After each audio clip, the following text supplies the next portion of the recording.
Question one, Mr. Farrell. In an effort to bring more cohesion to the City Council as a whole, what changes or preparation, if any, will you institute prior to your first council meeting?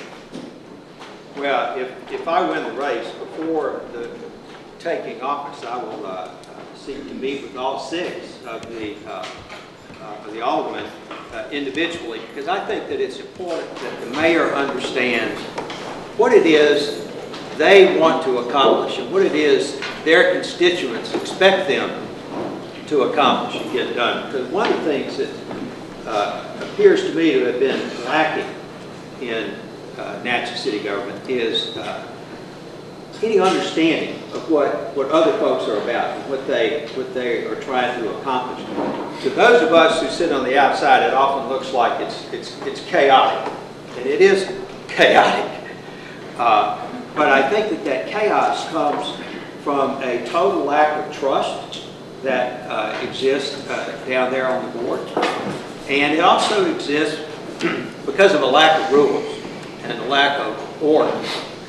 And your question has to do with before the first meeting, but I would want to make it clear to each of them before the first meeting that we will have decorum and we will have decent behavior, and that we will operate by a set of rules, and that the mayor will enforce those rules.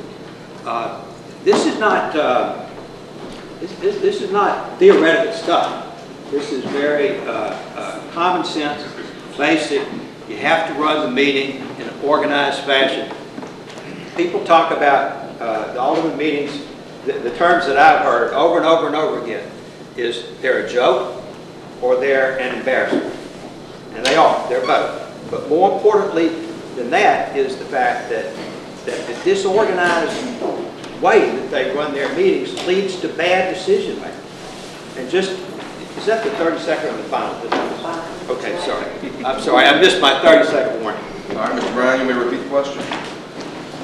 Well, I don't think anything about a Board of Alderman meeting is theoretical.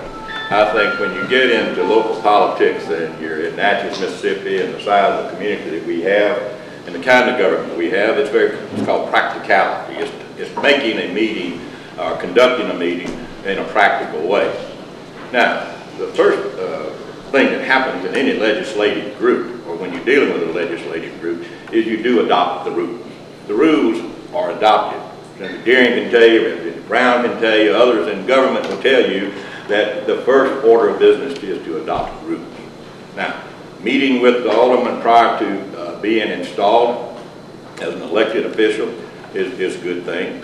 We've already decided, and we've conducted face-to-face meetings with the members of the Board of Aldermen currently, and the potential winners that are out there.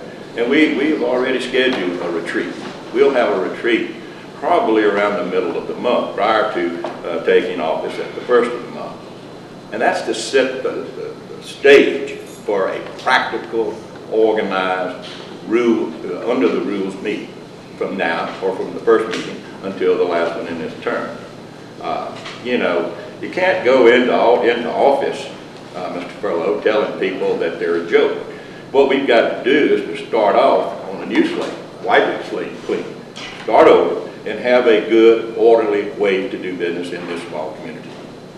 All right, we'll start the second question with Mr. Brown. How will you emphasize and measure the city's efforts to ensure the continued growth of our largest industry, tourism? Well, I've been a part of tourism and downtown redevelopment my entire adult life. If you look around this city, I think you'll find about 38 historic properties that have been owned, renovated by myself personally. Tourism is something that has sheltered and shouldered the load of this community since the 30s. Every time that we've had a great boom, whether it be in oil, manufacturing, or anything else, and that boom has subsided and gone away, what's been here to keep us going? It's been tourism. It's our good, dependable industry. And it's because of people in this community, the people that have put the money to work, restoring this community, keeping it clean, keeping it pretty, preserving the history and the character of this city, and then all the way into the 60s and the 70s, adding to the history and making it a complete history for all the people of this community. And, you know, we'll continue to do that. Preservation is business. It's an expensive business. And because it's expensive, we've got to do more for it to keep to encourage the future growth and development of other preservation projects that will lead to tourist amenities. Mr. Furlow? Tourism is incredibly important to Natchez, but I think we have to recognize that the tourism market has changed, and that we don't have the same tourism market that we had 20 years ago. And we have to look beyond homes and history, as important as those are in Natchez, to attract visitors to come here. We have other attributes that would bring people to Natchez, among them being the great outdoor and wildlife kinds of opportunities that we have here. There's tremendous things for people to actually get out and do physically in Natchez, besides just go and look at houses. And sometimes a family may come here, and the wife or some part of the family wants to look at houses. The kids, the dad, may want to do something besides just look at houses. So we need to have other draws besides just tourism. Looking at our existing tourism community, if you will, we have a lot of different players, each with a little piece of the pie. And I believe we have to do a better job of bringing those different players together in a more cooperative sense, to take all the resources, the assets that each of them have, and bring them together in a strategic marketing of Natchez. You know, high tide raises all ships. And if something is good for one part of the tourism industry, it's going to be good for all. And what I would intend to do and think is very important is to bring the different facets of the tourism community together to work better as one for the good of the whole city. All right, we'll throw this one to Mr. Furlow first. As our town is made up of a significant number of small businesses, what are your thoughts about incentives for small businesses as they consider opening in our town? For new small businesses that want to open. Well, I think that we need to make Natchez more business friendly for small business. We've opened a small business in town and gone through the process. I heard just the other day from a person who was opening a very simple business, not a business that was going to have a lot of people in it, not a business that was going to serve food. And this person told me about the hoops that she had to jump through and the inefficiency that she had to deal with in getting all the licenses and permits that she needed to open her business. So the first thing I think we need to do is streamline that process and make it clear that if you want to open a business in Natchez, we want you to, and we want to help you. We're on your side. We're not on a different side. In terms of incentives and tax incentives, or fees and permits can be waived if that's an appropriate thing.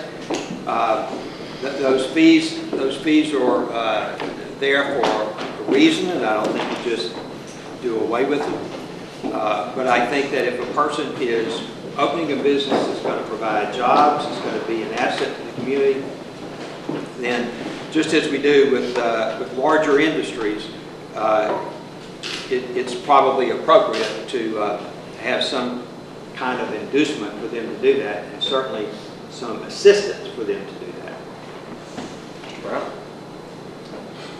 Well, like when I was mayor before, one of the things that we did to help small businesses that want to open in Natchez was to establish the facade grant program. It's not being used much. It can be used and should be used more. Facade grants are really tax abatements rather than grants of dollars. So you know, for 7 years you can take advantage of savings for a new business opportunity, rather than just getting an upfront grant or a fee waiver.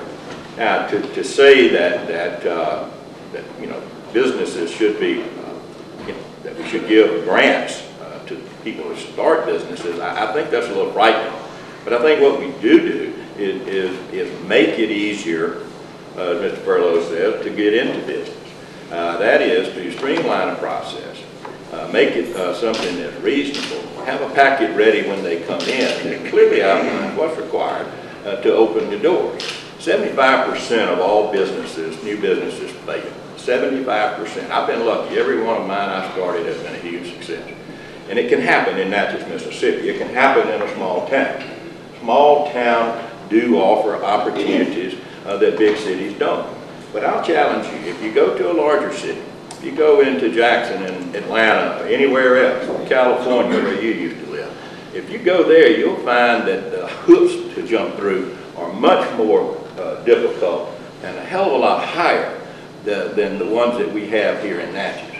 We have hoops, if you want to call them that, in place so that we have a good, orderly way to get into business and to operate a business. And that helps ensure success rather than having an opening and then a quick failure. And you know, I agree we can make it quicker and we can be friendlier as we do it. But I don't think we ought to stop what we're doing when it's working. All right. We'll stay with Mr. Brown for this one. Will you oppose or support having the mayor-alderman meetings videotaped for public viewing on TV and the Bruce Video website? Well, I was mayor for 8 years and we didn't have cameras. We'll say that. I will also say we never had any of the lack of decorum in those meetings in 8 years like we've had recently. I don't know if that's the fault of the camera or if that's the fault of the leadership. I'd like to think that cameras are not something that cause people to act the way they do sometimes, but you know, it could be. Would I ask them to be removed? No, I'm not here to tell you that I don't want the people to know. As a matter of fact, my whole campaign has been around transparency. We've talked at length about having an open meeting. We've talked at length to everybody that we've chatted with about the importance of letting the people know. The camera is just another way. There's one thing that the camera can't do though. It can't go behind closed doors, number one, and it can't tell you what went on behind closed doors when you come out of the executive session. To that extent, if we're going to have the camera, we're going to use it, we're going to use it properly. We're going to open it up with transparent usage. Well, I definitely think the cameras do need to be there, and I would oppose taking them out. The problem is not the cameras. The problem is the behavior of people and the way the meetings have been run. A lot of people watch those meetings on TV, and a lot of people who are never going to come downtown to the council chambers to actually attend the meeting are going to watch them. And so we owe it to those people to continue to have the meetings on television, and I support that. I would go a step further and say that part of what we need to do is to have an agenda for the board that is published before the meeting. Any of you who have gone down to the meetings know they don't have a real agenda. The agenda does not tell you what items are going to be brought up. This is 2012, and we should have an agenda for the meeting that's online for people to see, so they know if an issue is being taken up that they care about. Other cities have that. Other small towns in Mississippi have that. That's not too much to ask for us either. So I think we need more exposure of what the Board of Aldermen is doing, not less. Okay. Do you have any written questions for the board?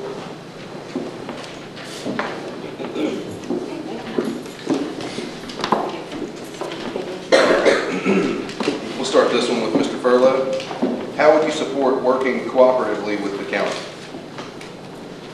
Well, I think, I mean, that's almost like a mother and apple pie question. working with the county is essential. I don't believe that in the next 4 years we're going to see a significant movement towards consolidating city and county government, and I don't know that we should. But although there is a question in my mind about why we can get by with one federal government and one state government, but it requires 2 local governments. But in any case, we need to work, the city needs to work with the county very closely. You know, I see that the county is about to consider renewing its 10-year trash pickup contract. It's good for the trash company that the city and the county don't have their contracts expiring at the same time. Well, why don't they? You know, why doesn't the city and the county, don't the city and the county go together on things like trash? I would like to see us explore intergovernment agreements with other communities, like Brookhaven and Macomb, and look at things like cable TV licenses. Would we be better off partnering with other government units to do some of these things? There are definitely areas, functions of local government where the city and the county overlap, where we ought to look at how we can cooperate better and streamline. Law enforcement is an obvious one. Public works is an obvious one. And so I think that that would be just a routine thing that would be top of my mind at all times. How do we work well in county government? Mr. Brown? Well, harking back again to 92 to 2000, the city Board of Aldermen and the Adams County Board of Supervisors met regularly in retreat, at least twice a year. We always had those joint meetings in retreat such that we could explore opportunities. Countywide fire protection is a great example. When the fire rating in Natchez was lower, now it's second highest. It's rated second highest in the state, or at least it used to be. And it's got the second highest rating on the rating schedule by the rating bureau. The way we got that is we added a new battalion, firefighting battalion, a new fire truck, and new housing for the fire truck, so that we could then enjoy a county-wide rating, a better rating for all the taxpayers of the community. Now that's one good example of how we did it then.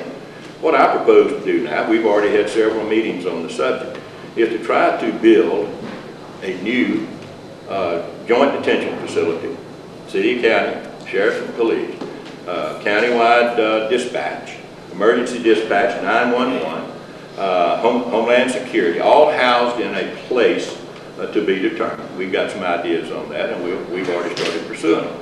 But there are opportunities to consolidate units of government. I don't think I'll ever see in my lifetime any kind of what we ultimately would love to have here is a full city, county government form of government.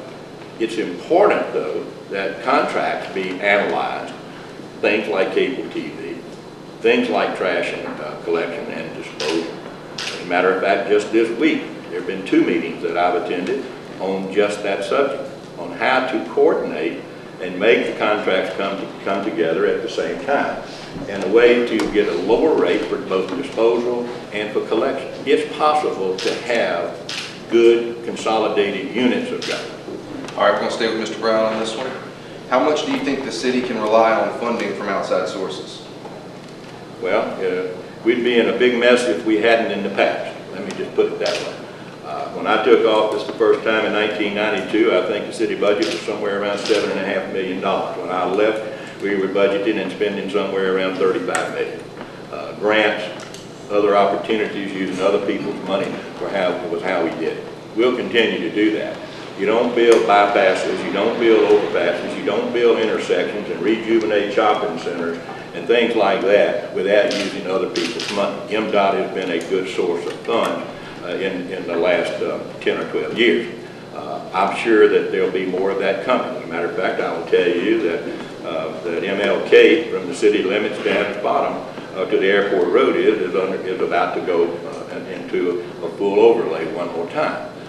You know, those things just don't fall out of the sky. You got to get out there and you got to hustle it. You got to ask for it. You got to know who to sue. You got to know where to go. And we've got a good track record of how to do that. And we will continue to do it. And if we don't use it, somebody else will. Other people's money is a lifeline for this issue. Mr. Furlow? Well, to me, other people's money is money that other Americans were required to turn over to the IRS. You know, in business, we talk about using other people's money to as leverage to get something done that you don't have the money to do yourself. But there's an implication that you're going to pay that money back. When we talk about other people's money, this is taxpayer money. And to me, taxpayer money and taxpayers should be treated with respect, whether that taxpayer, whether that money was collected at the Natchez Mall or collected by the IRS. It's not to say we don't have to go after grants, and we shouldn't. The way of the world is, whether any of us likes it or not, the way the world is, the federal government takes our taxes and takes that money to Washington and then sets up these programs that we and every other city has to apply for and participate in. So we do have to. But I don't treat the idea of other people's money cavalierly. And by the way, not every project that comes in, not everything that's building something that comes into Natchez is the right thing to do. For example, Mr. Brown referred to overpasses and things like that, and I look at the continuous flow intersection that we have out by Regional Hospital, and I wish we could make the election a referendum on that intersection. Everybody who thinks that intersection is logical, safe, and a wise expenditure of $7 million of taxpayer money should vote for him.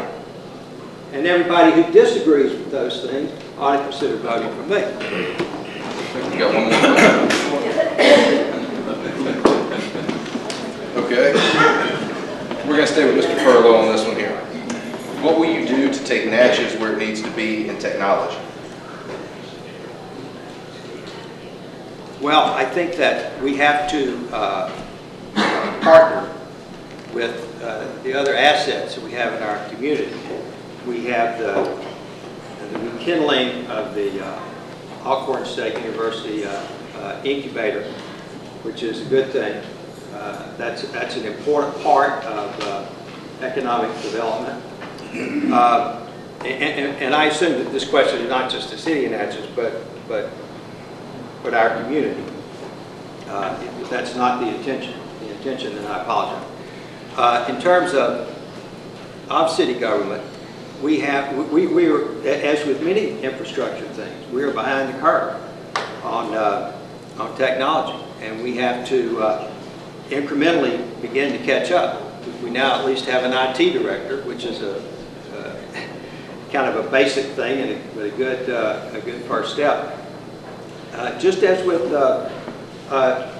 building roads that we haven't touched in 40 years, in some cases, we have to start working on those streets that we haven't touched and that we've neglected for all those years.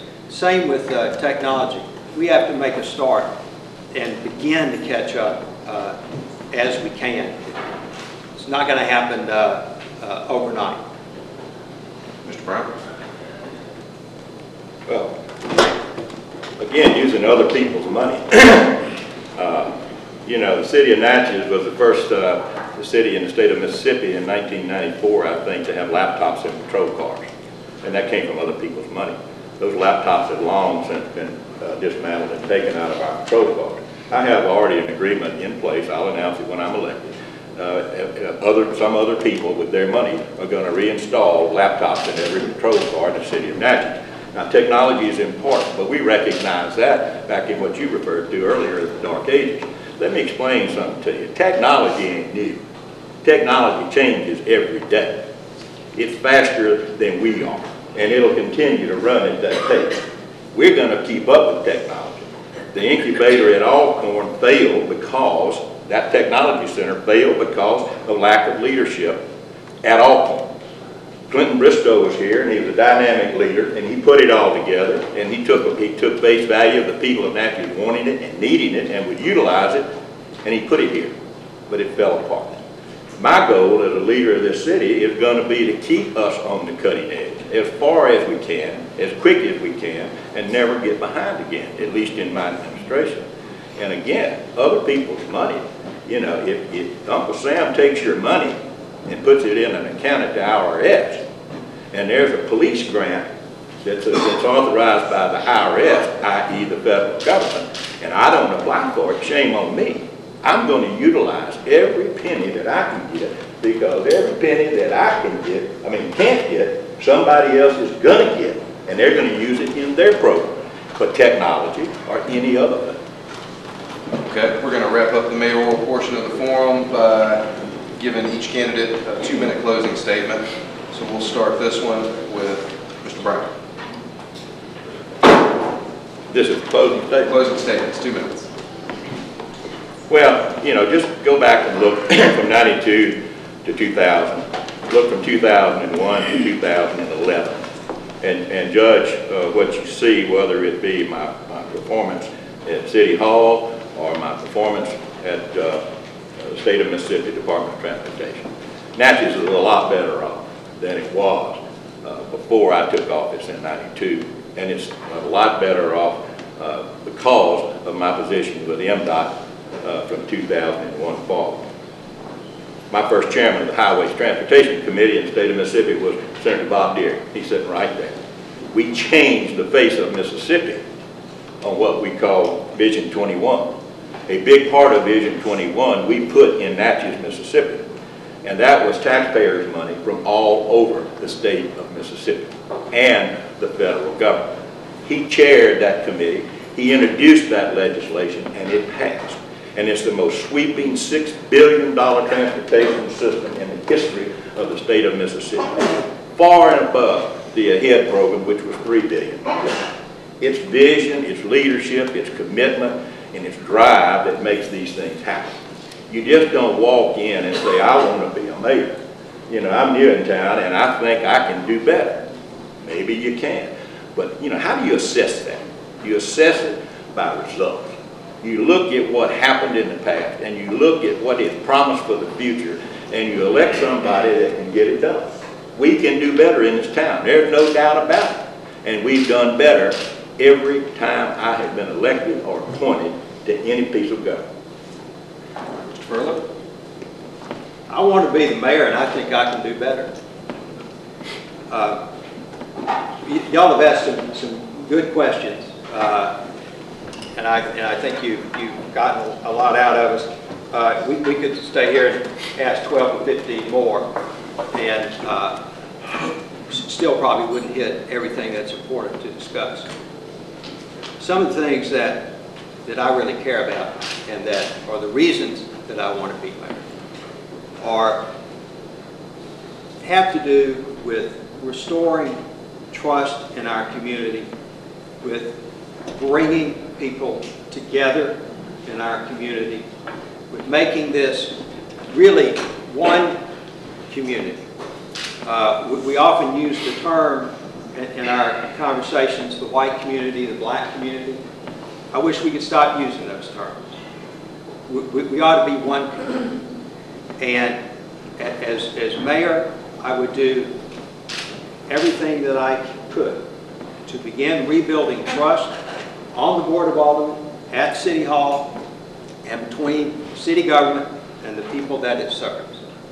I think that we have important issues that we haven't talked about today, such as crime, such as what the city can do in a very legitimate way to support our public schools. We've got to do a better job of our schools in the city, and the mayor has a role to play there.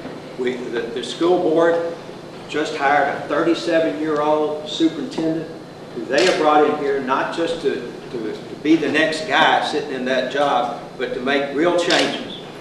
And if I'm the mayor, I will support that person, and I will do everything I can to encourage, introduce that person in the community, and help him to do his job, to help him succeed at his job. We have infrastructure.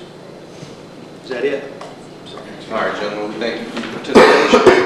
And we'll move to the Alderman candidate portion of this. Good luck.